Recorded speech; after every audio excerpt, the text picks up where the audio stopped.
Alright, hello, it's July 13th, 2026, which means that roughly a year has passed since our previous time capsule video.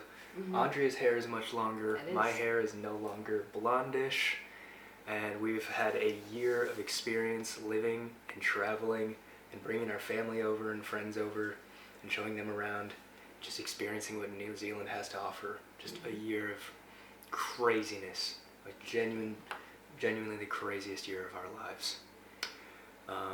And we're going to revisit some of the questions that we asked ourselves and reflect on some of the changes. Here's that video. So the first question that we asked ourselves 1 year ago was, what will you hope to achieve or experience during the year?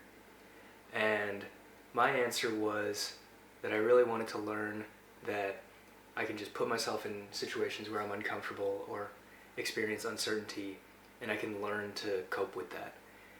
And I will have herd a sheep or visited Queenstown or met a lot of Kiwi friends, and I'm very pleased to say that I have.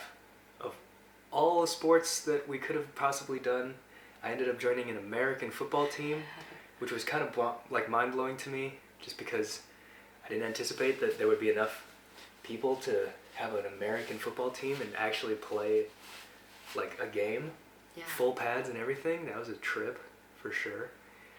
Yeah, we went to Queenstown, Dunedin, Wanaka. We toured the West Coast, Hokitika, Arthur's Pass, Haast Pass. Went all the way up to Abel Tasman. We explored all over the South Island. We went horseback riding multiple times for multiple hours. With varying levels of success. With varying levels of success. She got buffed off a horse. I did.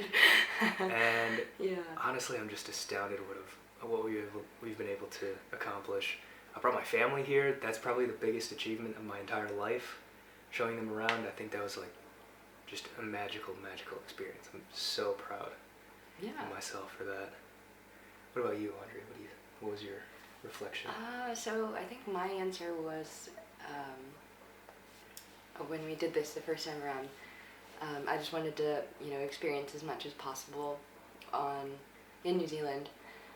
I think we did that for sure with the South Island. Turns out we didn't actually end up going to the North Island at all. Yep. But we kind of by the time we got to the point where we were like, okay, we could go to the North Island, we were like, I don't know if we need or want to right now.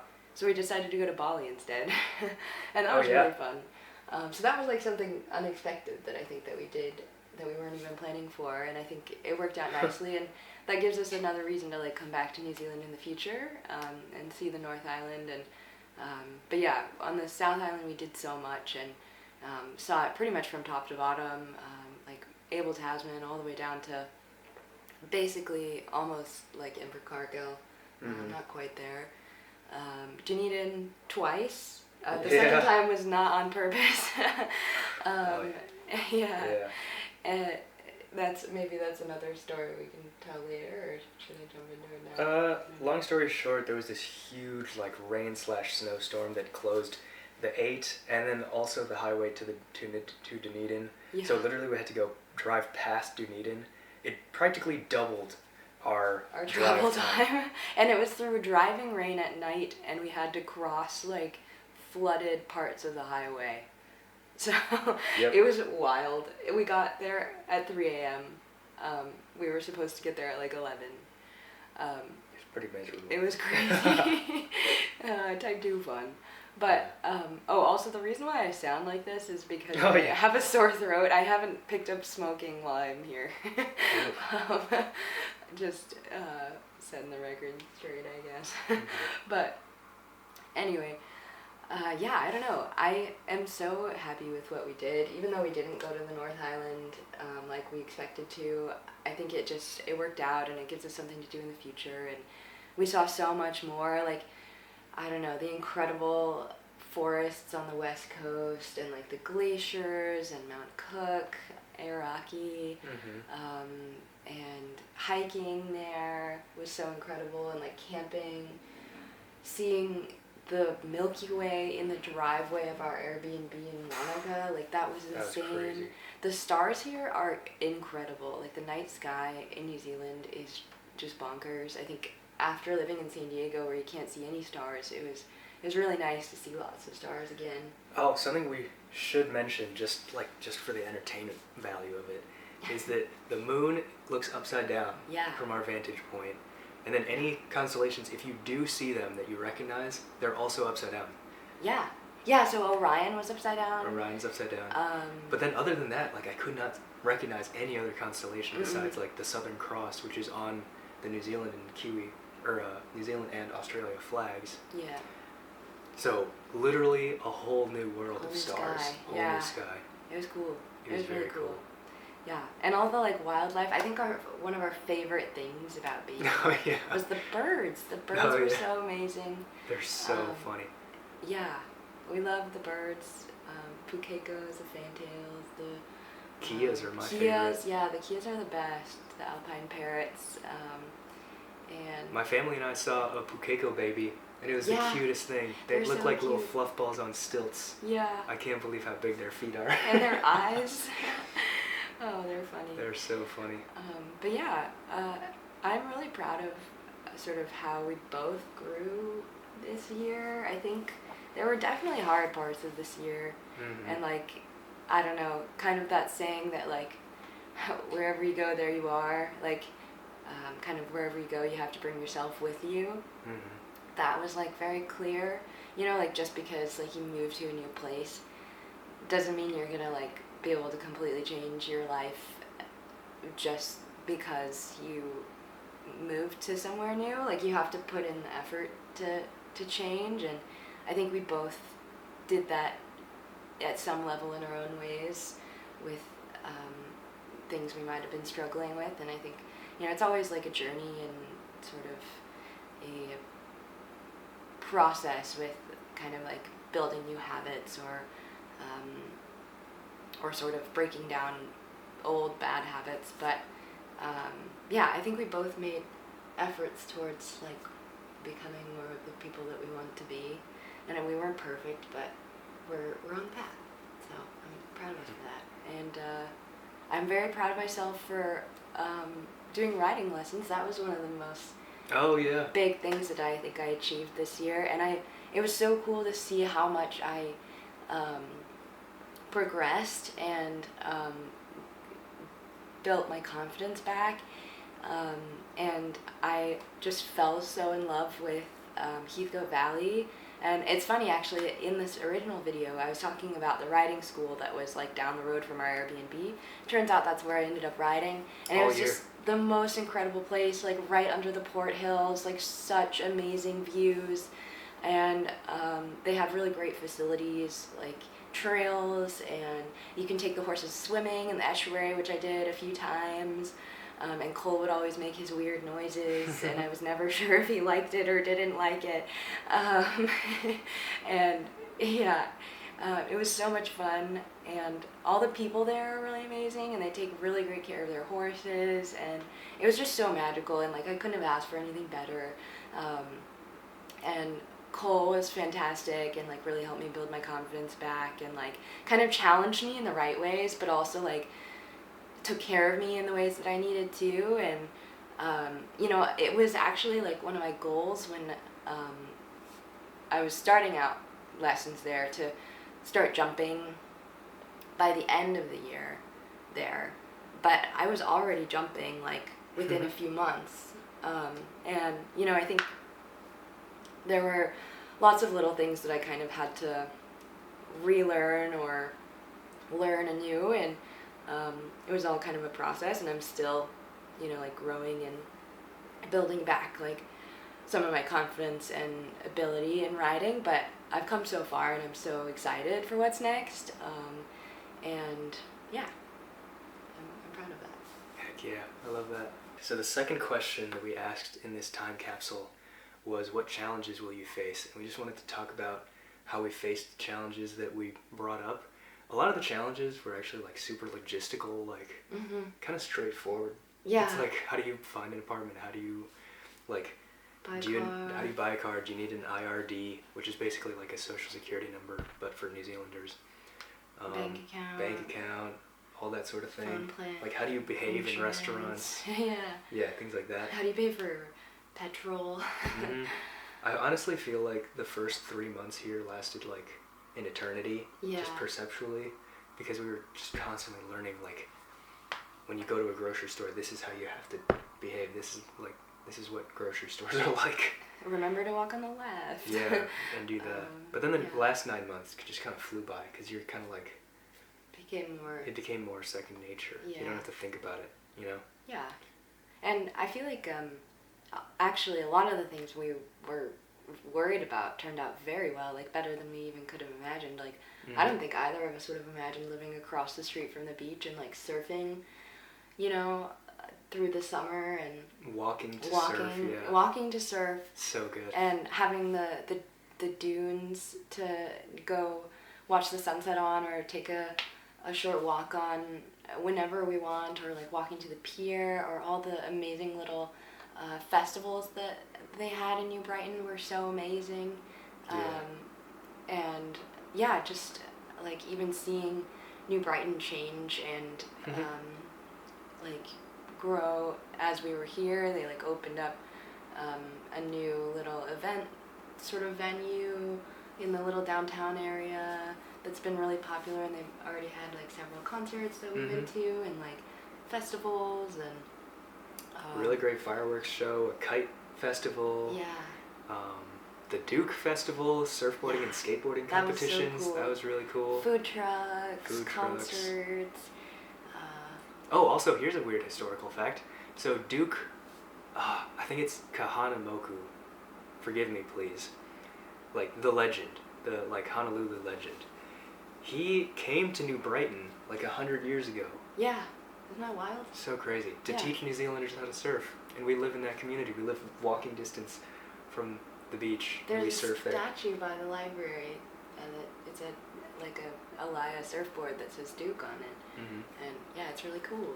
Yeah. I never would have imagined that. And, like, we're so close to the Port Hills, like, all the evening hiking. We have a great wagon that did get us to the ski resorts, and we were not able to go to Craigieburn because there was not enough snow. No coverage. Yeah. So we didn't have to worry about that one. But we got snow chains, and we were able to drive all the way up just on our own to Mount Hutt, Porters, Cardrona, the Remarkables, and Treble Cone. Yeah. Treble Cone being our favorite. That was the best one. The best one. Yeah. Just because we get there and immediately there's a Kia. Yeah. Just flying right there. It landed on someone's car and was looking very majestic. It was a great way to say, it was saying happy birthday to me. Yeah, it was your U.S. birthday that day. Yeah. Yeah, that was great. Also, something else I should mention is that, like, a lot of, like, I think past us had it right, because we said, essentially, like, we just have to trust ourselves to face things one at a time and trust that we'll be able to figure it out. Yeah, and we did. Find a way to make a way. And we did, time and time again. Like, all of those silly little logistical things, they can add up and they can be super overwhelming, but, like, we really just have to figure it all out one by one. I think every single thing we mentioned, we figured out. Yeah, something I neglected to anticipate, though, as a challenge is missing my family. Oh, yeah. That was a huge one. Devastating. I don't think either of us... We were so worried about the logistical things, and I don't think either of us were like, oh, we're not going to be homesick, or, like, miss our friends, or, like, miss the U.S., or have culture shock, or, like, any of that. But all of that happened, and I think it kind of hit us... It kind of blindsided us a little bit, maybe. Yeah. Because we just, like, weren't expecting it. I think both of us always saw ourselves as, like, very adventurous and, like, down to kind of handle anything and, like, wanting to live abroad. And I think the biggest thing both of us learned from this is that maybe we actually don't want to live abroad, at least maybe not long term. We can just visit for a couple months and then go back.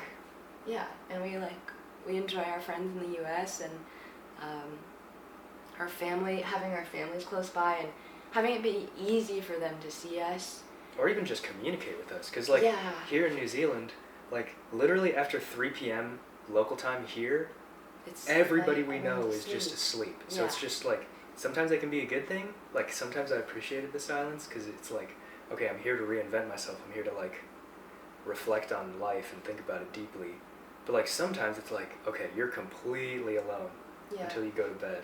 You know, I mean, we have each other, but like Yeah. sometimes you just want to like Talk to your friends. talk to your friends, talk to your buddy. Family. You know. Yeah. And I think another thing that really took me by surprise a little bit was that it was really hard to make friends, because I mean, I think partly because like we weren't really like working in person anywhere.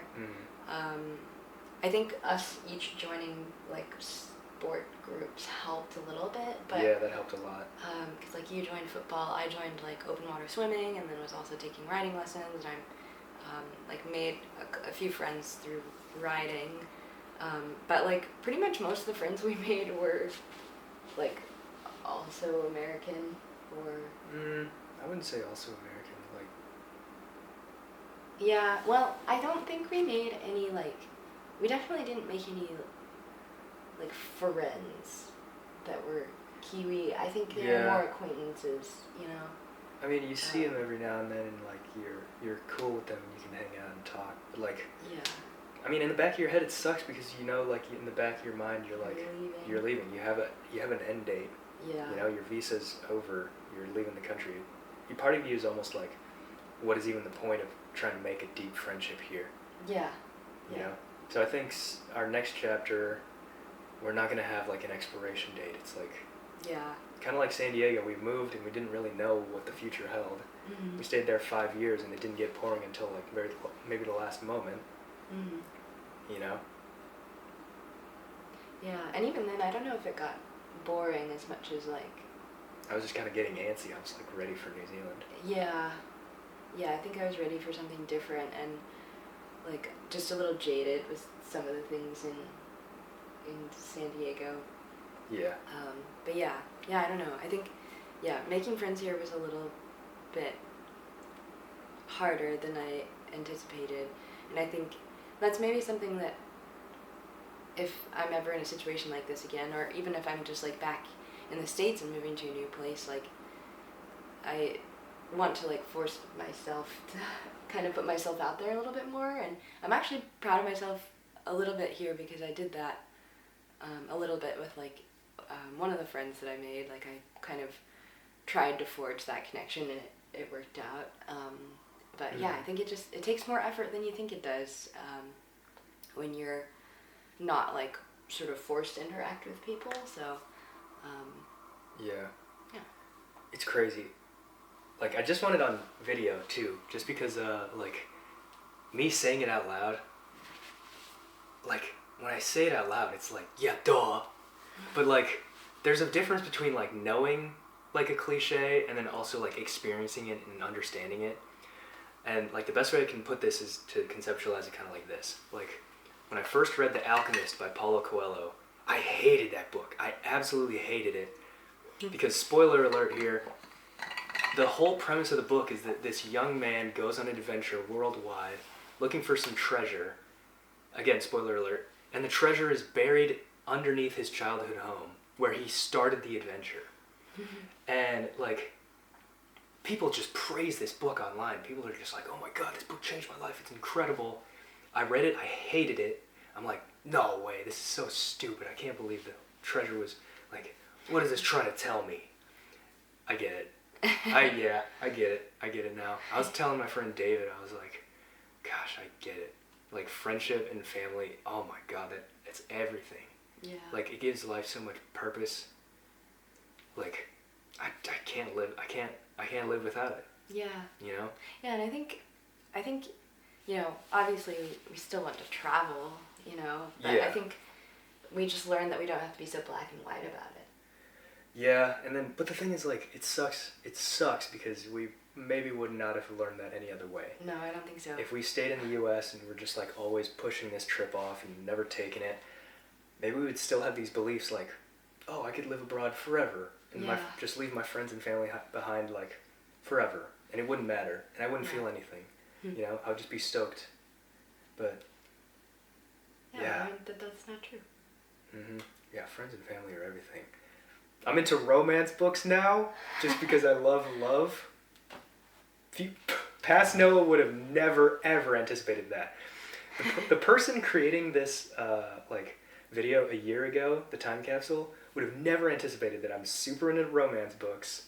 You've Very ridden into romance horses books. a few times. I've ridden horses on horseback. I think I'm falling in love with them. They're kind of Icelandic horses are my favorite breed. Yes. There's an Icelandic horse trekking place that's just like 25 minutes away from here, and I went there several times. And that's actually where I made my friend. My, like, one friend here. No, I mean, I have other, like, sort of kind of acquaintance-type friends, but she was the only one that I actually would, like, plan stuff with. And she was also American. But anyway, the Icelandic horses were really cute, and it was so fun to ride them around on the beach and on the trails, and yeah. I think we navigated our challenges pretty well. I think we're better people. I think so too. I think that we learned a lot about what we want and don't want, and what we need. And we might not have learned it any other way, as much as it sucks to say. Yeah. In a lot of different ways, I think we learned that. Yeah. How will you be different a year from now? How are you different? I think, like I was saying before, I think I feel like I know a little bit more about maybe what I need and want in, like, various aspects of my life, like where I want to live, what I want to do in, you know, like my professional life and my personal life, and yeah, I think that that's probably like one of the biggest ones, maybe the most poetic, I guess. I also feel like I don't know. Yeah, I feel like this question really touches on a lot of what I talked about before, as far as like it's different sort of now, seeing like, okay, maybe I don't need to live abroad, even though for most of my life I always thought that I needed to, and maybe would just continue to live abroad for the rest of my life after moving abroad the first time. And now it's weird. It's weird because now I like look at the people who do live abroad for like the rest of their lives, and I'm like, I wonder what like is different for them. Like, how did they reconcile that? And what reward are they getting that's bigger than the, you know, sort of drawback of being far from home, if there are any drawbacks. And yeah, I think that's a huge shift in me, because that was something that I sort of attached myself to ever since I was a kid, like a really young kid. I was like, I'm gonna live in Europe, or I didn't even know New Zealand existed then, so it wasn't even on my radar, but yeah, I don't know. I think that's kind of my answer. I feel like there's lots of other little things, but I don't know if I need to go into them. For my answer, past Noah would be very, very pleased to know that I have seen sheep close enough and heard them baa. Many, many sheep. I didn't ski at Craigieburn. The coverage was never quite there.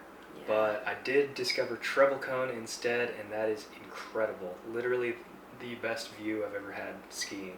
Like, it just So blows my nice. mind every single time you get to the top of the lift. Yeah. Just absolutely ridiculous. I can't believe that New Zealand is a real place. Yeah. I'm still not convinced. I think New Zealand is a myth. Let's see, how else? What other predictions did I have? Just like traveling around and going to the Port Hills and stuff, and we did a bunch of that. We went to Queenstown. We did a bunch of epic stuff. I did that canyon swing with my family. That was crazy. A lot of fun, very adrenaline filled. No surprises there. Yeah, how am I different? You started day trading a lot. Oh yeah, so That's a big shift. that is a big shift. I think that was something that took a lot of courage for you. Yeah, I knew I kind of always wanted to. So, I don't know, day trading is the best thing ever.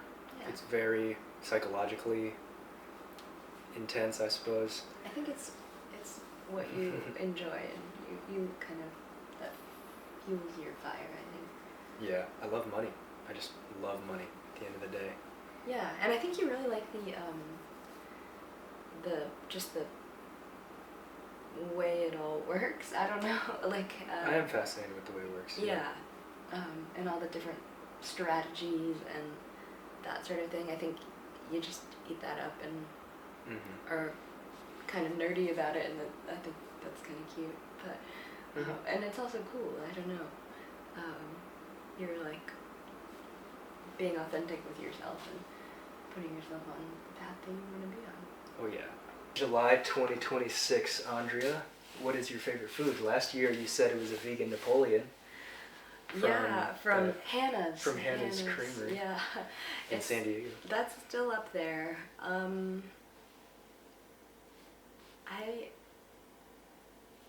don't know actually. I think that probably that is still my favorite food. Yeah, still, that's fine. But as far as like my favorite food that I've had here,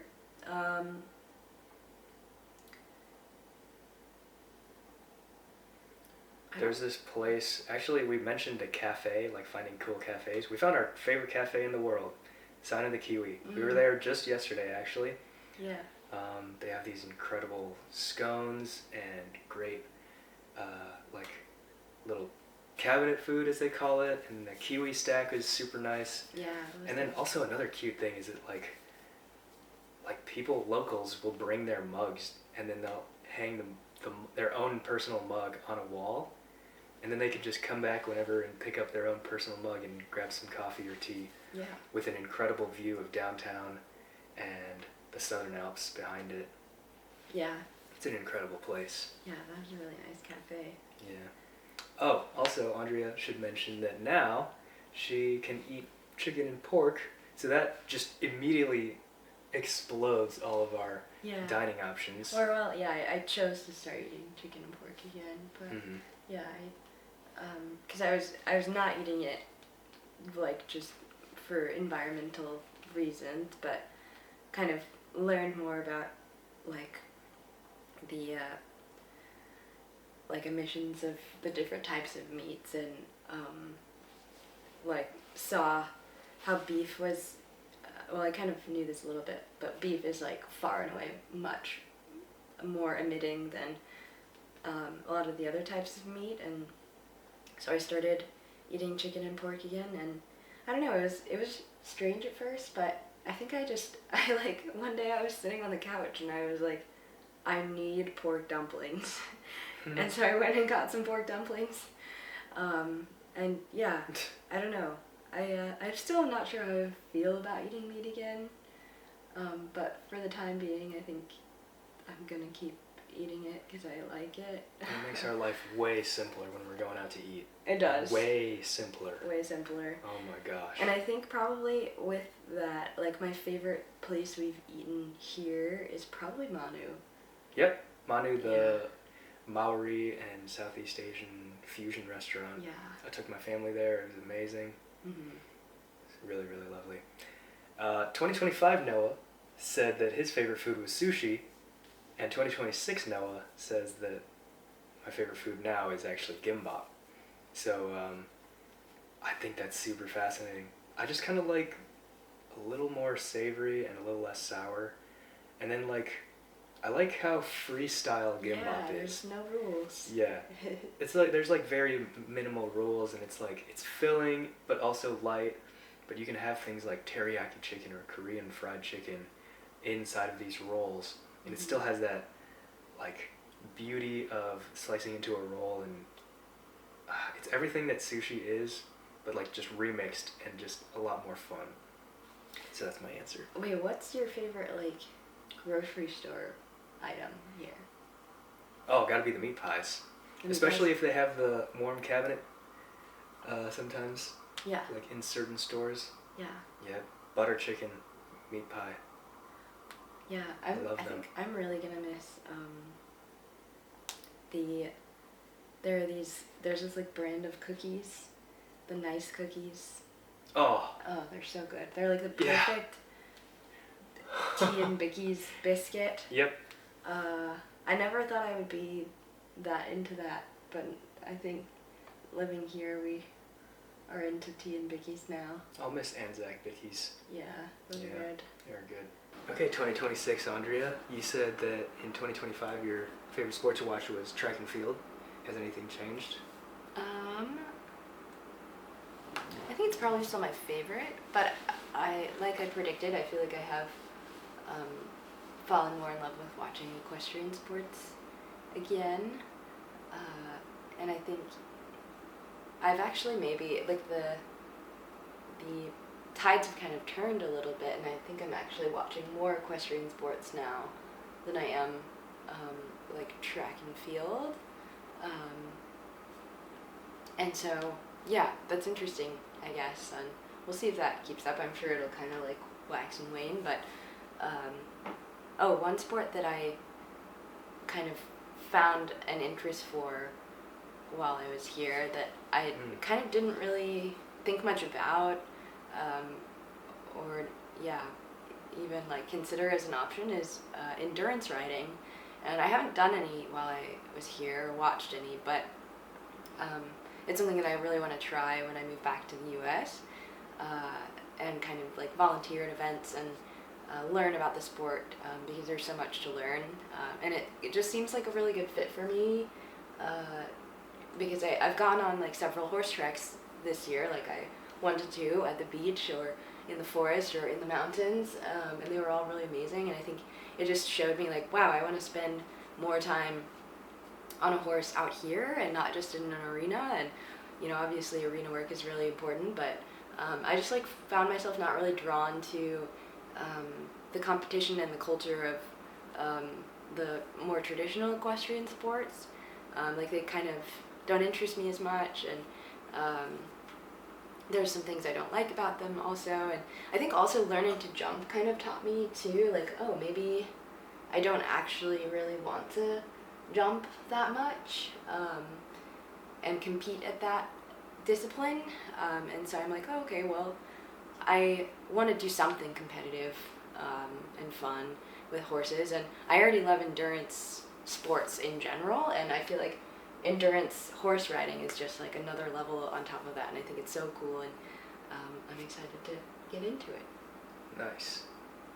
2025 me said that college football is still my favorite sport to watch, and I think I would agree. Just we're out of season right now, but and the World Cup is still going on. Unfortunately, New Zealand got knocked out. Yeah. But the U.S. too, right? No, not the U.S. actually. I think the U.S. is still in it. Okay. Wait. I thought they did. No, they got knocked out. Yeah. That's right, which is a shame. Yeah. And Mexico too. Oh, really? Yeah. Oh, they were supposed to go all the way. Yeah, maybe. Well, maybe not supposed to, but people thought they might. Yeah. I don't know. So I'm watching the World Cup, and that's been fun. I still hate flopping. I think that's so dumb. Oh, yeah. Like, it's just ruining watching the sport for me, honestly. Is it really bad in soccer? Here, touch my arm. Oh! Oh! Oh! Oh! Oh! Red flag! Red flag! Red card! And then, like, there's no red card, and the game continues, and then they just hop up and they're fine. It's like, do what hockey does. Just, like give people yellow cards for embellishment. Because, like, it's so egregious at this point that it's, like, it's almost hilarious. Yeah. Like, people are so dramatic. It's probably total a worthwhile garbage. rule to add that Yeah. you should get penalized for embellishing. Yeah. It's just so dumb. I can't stand it. That's why I never got into watching soccer or football. And instead I watch college football. Quickly, I should talk about rugby. I never got into it, unfortunately. I'm sorry, Kiwis. I just can't get into it. It's okay. Give it a good try. I gave it a good try. I genuinely did. I tried to watch a couple matches. More than a couple. Yeah. Yeah. Rugby sevens is exciting. I'll have to give it that. But it's not the common trend. Yeah, I can't get into it, unfortunately. Sorry, Kiwis. Okay, 2026, Andrea, what is your favorite sport to play or do? Ooh, well, I think probably riding. Yeah, horseback riding. no. That's super cool. and obviously running, I think, is still there. But again, I haven't been able to do it as much as I would like. And yeah, working on that. But yeah, this year didn't go as well as I was hoping after my surgery, and we actually both kind of picked up injuries this year that maybe prevented us from doing some of the things that we hoped to do this year, like backpacking and things like that, because we were kind of injured like most of the summer. Yeah, I injured my back. Yeah, and I injured my foot, a different part of my foot. But yeah, I think we're both like getting better, but I think like it was nice because riding didn't bother my foot, and it was just really nice to get back into it. I think probably like actually for most of my life, or a lot of my life, riding was my favorite thing, and it's fun to be getting back into it in different ways. Is there anything else new that we picked up here? I guess I started open water swimming, and that I have like a new appreciation for it now, especially like in the water here where I mean, I was always swimming in the bay, so it wasn't that bad, but it was cold, and also like because of the glacial like glacial milk in the water, the visibility was basically zero. And so I was like having to get used to swimming without being able to see. And that was a lot. But it was really fun, and I'm glad I did that, and I'm proud of myself for joining that swimming group. So yeah, that was a really long-winded answer. I think these are supposed to be rapid fire, but it's all good. We're here to reminisce. Yeah. There's no rush. I'd say, yeah, my favorite sport in 2025 was skiing. I'd say, yeah, in the wintertime for sure, skiing is incredible. I just got back from Treble Cone, and even though it was just like one run open, I don't know, skiing is just, it's so blissful. Mm-hmm. Like I said last year, kind of makes you want to stick around. It's like you can't ski if you're dead, you know? Yeah. But recently though, funny enough, David got me this Garmin watch, and recently I've just been like, okay, what can I freaking do? So, and all of a sudden I can run a 5K in under 24, 23 minutes. Yeah, you've been running with me. Yeah, we've been hiking a lot more too. We've been hiking a lot. It's nice. I've really enjoyed our like weekly hikes pretty much. We were pretty consistent in the last like maybe 4 months or so of being here, like hiking pretty much weekly. Yeah, that was pretty really nice. Yeah. And then in the summertime, surfing. Oh my gosh, that Bali trip. Just like The dreamy surfing Bali longboard was lefts. amazing. Yeah. Freaking incredible. It was just so good. So good. I do love surfing a lot. It's like, it's bliss. It really is. Yeah. You're just harnessing the ocean's energy. Mm-hmm. It's crazy. You wrote this question last year, and it was, what are you afraid of? Yeah, so I think like we were sort of afraid of, we both mentioned like being afraid of not liking New Zealand.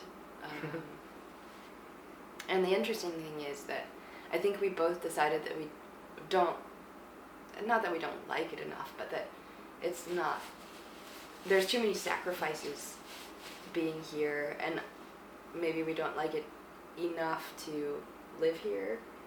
I think the best way to say it is New Zealand is the most beautiful country that we ever visited, but it's not home. Yeah. It's not where our friends and family are, you know? And as devastating as that is, like, to be like, I love this place with all my heart. Mm-hmm. But it's not home. But it's not home. Yeah, it just doesn't feel like home, and that's okay. It's all right. And I think that was like a little scary to reckon with for a little while, like realizing like, oh, yeah, this doesn't feel like home. I don't feel at home here. I kind of want to live back in the U.S. And, you know, I think we really came through it well. Like, I think we embraced New Zealand a lot more in the last like 6 months. But I think like the middle, like maybe the kind of like tail end of 2025 was hard because the newness was kind of wearing off. Yeah, the like adrenaline and the excitement of all the newness was wearing off, and we were kind of like almost resisting like, oh man, friends and family are so priceless. Yeah. But New Zealand, and we were just kind of like, at odds, but we've Yeah. kind of accepted it's like, it's the most beautiful country on earth. But it's not It's home. incredible. Yeah. But our friends and family are elsewhere. Yeah, and there's so many other places in the world to see too, and so many other places we could call home, and yeah, we don't have to force something, you know. Mm-hmm. And I think kind of at that same time, we were kind of coming to terms with too, like, okay, are we just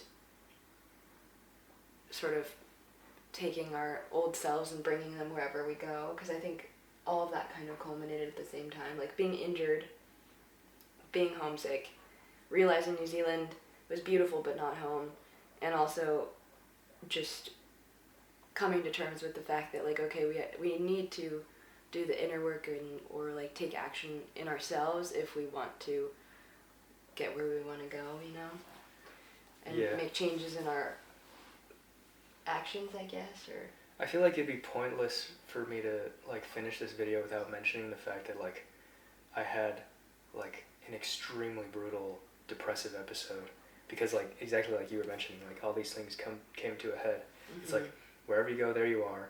You're always gonna find these difficulties. Like you're still gonna have career difficulties. Your family, but now your family and friends are far, far away. Yeah.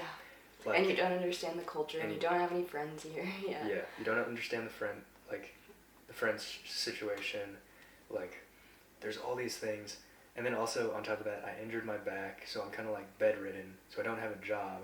So I'm literally like practically stuck in bed because I can't move, just because of how bad this back injury was. And that's when like the depression got so bad. And also like at the same time, it's like after my family left, in my brain I was kind of like, why am I even still here? I fulfilled that purpose. Mm-hmm. You know, like I kind of came to New Zealand, like one of my mini goals was like to come to New Zealand as an example for my younger siblings, to show what is possible, you know, to show that like they can have this amazing life for mm-hmm. themselves, and they can have adventures and go do these big, grand, life-defining things. And after they left, I was like, wow, mission accomplished. Yeah. I have 6 more months here. Yeah. Now what? You had considered going home early. I definitely considered going home early. Like very seriously considered it. Yeah. Like we had talked about having you go, and I would stay here until the end of the year. Yeah. And like, I think if we didn't have this apartment, I think I might honestly would have left. But are you glad you didn't? Yeah, because I think like the thing that came about that was like the realization that like literally no matter where in the world I am, I'm going to have to figure this out. Yeah. And that's when I was like, okay, well, I started entertaining the idea of day trading and like trading in the financial markets, and I was like, all right, this is it. This is what I've wanted for so long. This is my chance to do it. Let's go all in. Yeah.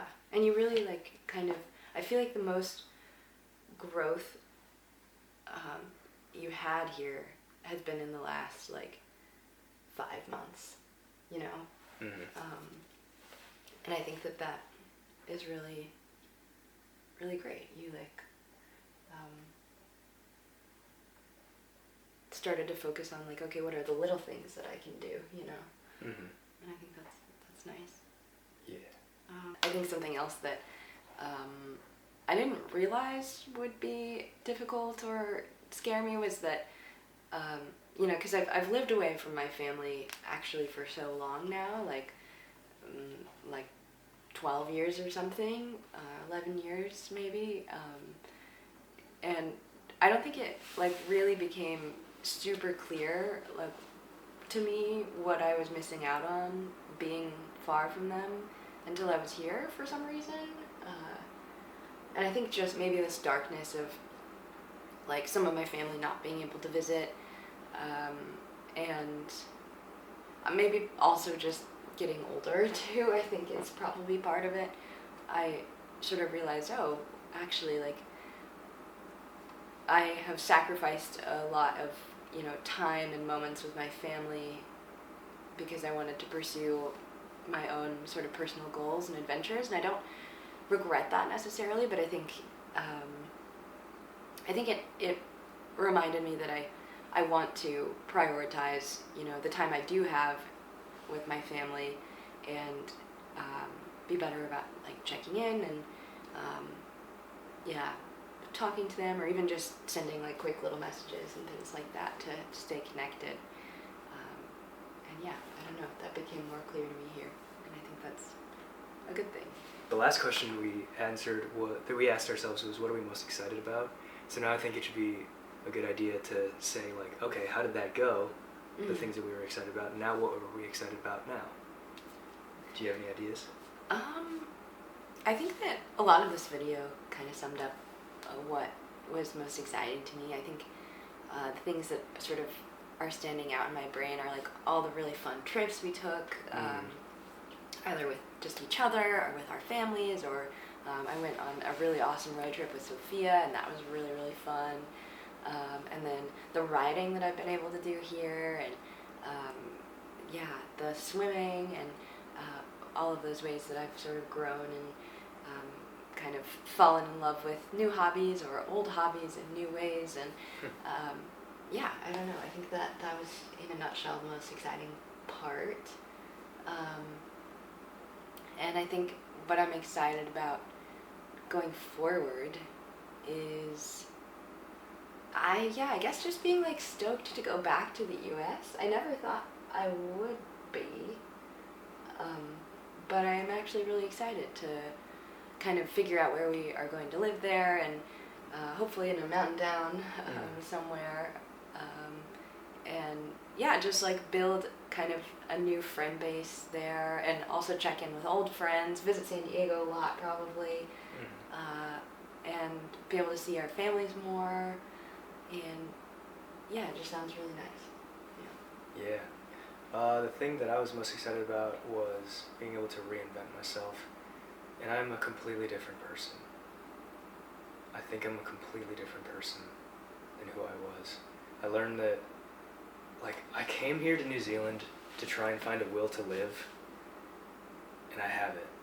Yeah. But it didn't come from like this experience where I was kind of expecting like oh my gosh, this is amazing, life is so beautiful. It didn't come from that. It literally came from like just pure grit. Yeah. Just being like, all right, if I'm gonna figure out a way to stay here, I'm gonna need to have grit. I'm gonna need to be able to dig myself out of this. I need to be able to be tough and figure things out. Yeah, and I think look inward instead of outward too. Yeah. Find a way or make a way. Yeah, just that quiet sort of confidence saying like, I'll try again. Yeah, and I'll figure things out. You did it.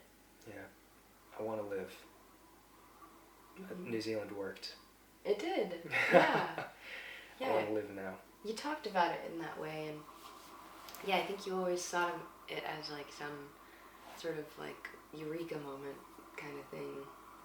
It never was. It never was. Actually, what was so remarkable is I distinctly remember us sitting, like, waking up after camping, and we were in Arthur's Pass, and the colors were so beautiful, and the mountains were amazing, and I remember, like, turning to you and being like, this is so beautiful, but does it really just, like, not hit you the same way?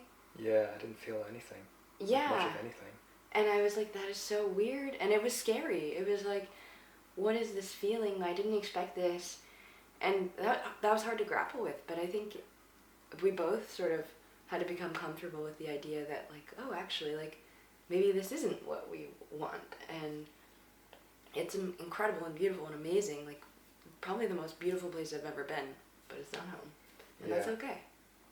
It's funny because, like, the reason I came here was for this, like, awe and grandeur. And there was plenty of it. Mm-hmm. And I had those moments where I'm like, oh my gosh, this is incredible. This is so amazing. But weirdly enough, the things that filled my cup the most, time and time again, were, like, just funny interactions with, like, even people I barely knew on my football team. Yeah. Or, like, when we were in Abel Tasman, this was maybe the highlight of my trip. Our car broke down because the battery died. Oh my gosh. And then we met this awesome Californian dude named Joe. And a German named Joe. And another gentleman. And like literally that whole afternoon just didn't go anywhere near what we were planning on what was happening. But like it was just the most beautiful, serendipitous, crazy thing. And we ended up camping and playing ukulele under the stars and singing together. Yeah. Like on this beach. And Yeah. like it was just magic. It was the connection was there. Like it just fills your cup. It was so nice. Yeah. Yeah, and I want more experiences like that. That was probably one of the top experiences here for me. Yeah. It really was. Yeah. And we couldn't have planned for that. I think that's what's so beautiful. We couldn't have about planned for that. Yeah. Yeah. It's funny because we planned for all the other things. We planned for like the Mount Cook hikes and all this awe and grandeur and the Dunedin cliffs and beaches, but like still like just having fun with people.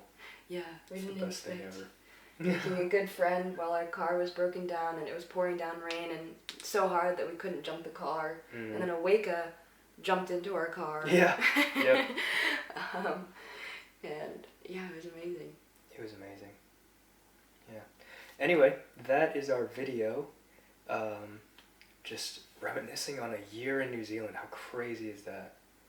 I can't believe that we did it. And I can't believe that a year flew by so fast. And to be honest, I have no idea what's next. Yeah. But that is same. okay. It is okay. Cool. Cool. On to the next On to the next adventure. Woohoo.